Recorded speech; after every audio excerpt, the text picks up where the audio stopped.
This is the Hidden Killers Podcast with Tony Bruschi and continuing coverage of the case against Bryan Kohberger.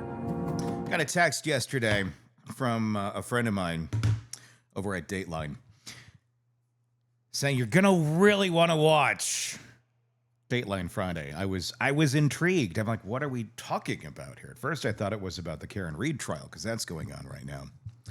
Oh no! It's about Bryan Kohberger.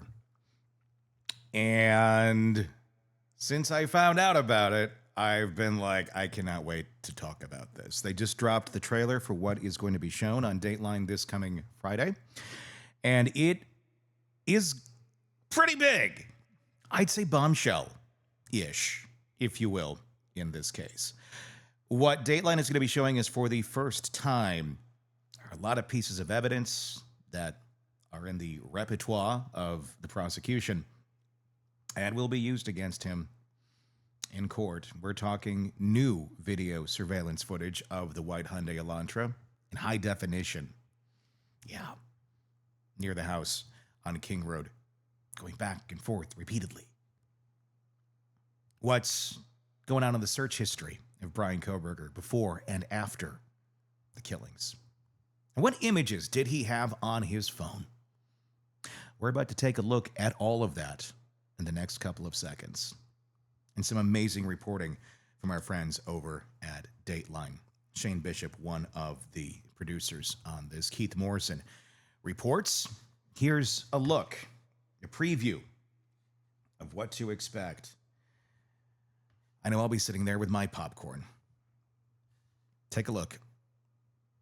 In this house, just steps from campus, in the early morning hours of November 13th, 2022, 4 University of Idaho students, Maddie Mogan, Kaylee Goncalves, Xana Kernodle, and Ethan Chapin, were stabbed to death. Their accused killer, Bryan Kohberger, faces trial this summer. He's pleaded not guilty. For the last 2.5 years, Dateline has been on the ground, reporting, gathering, and learning from people with direct knowledge of the case. We've obtained things that have never before been seen publicly, like these security videos from a camera on a house near the murder scene, videos that show a white sedan, a car that investigators believe was driven by Bryan Kohberger making repeated passes at the King Road house that night before the murders. With evidence like this and our reporting, we have assembled a timeline for the weeks, months, and days before and after the murders. Starting with a pool party Kohberger attended in July, just after he moved to the area in pursuit of his PhD in criminology. An exclusive interview with a woman who exchanged numbers with Kohberger, then did not return his text. You know, the universe intervened and for whatever reason just distracted me from further engaging in that interaction. We'll also reveal records from Kohberger's cell phone that are in the possession of law enforcement and Google searches regarding the serial killer Ted Bundy. We have also seen these. Dozens of photos in Kohberger's cell phone, browsing history, women from Washington State and the University of Idaho, including close friends of the King Road victims. Dateline has also obtained records showing the details of what an FBI cell phone expert has claimed to be in the months before the murders, 23 occasions, when Kohberger's phone connected to a cell tower, providing coverage to within 100 meters of the house at 1122 King Road.